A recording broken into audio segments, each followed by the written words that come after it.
একটা সত্যি কথা বলেছে, প্রাইমারি হাই স্কুলে জীবনে বন্ধু বান্ধব আপন হয়, কলেজ লাইফে খুব কম বন্ধু বান্ধব হয়, কিন্তু প্রাইমারি হাই স্কুলের বন্ধুগুলো খুব খুব আপন ও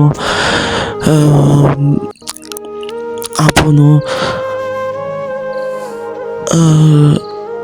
আপন হতে হয়।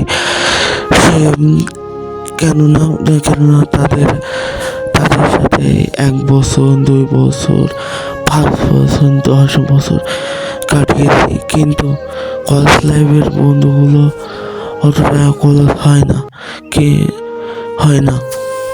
কলেজ লাইফের বন্ধুগুলো হলো স্বার্থবাদী, কিন্তু কিছু কিছু বন্ধু হয় স্বার্থ ছাড়া অন্য কিছু বন্ধুত্ব টিকিয়ে রাখতে চায়, কিন্তু আমরা আমরা সেই বন্ধুত্বকে গুরুত্ব দিই না, কিন্তু যারা স্বার্থতা বন্ধু হয় তাদের গুরুত্ব দেয়। কিন্তু দাফন করে বাড়ি ফেরার সময়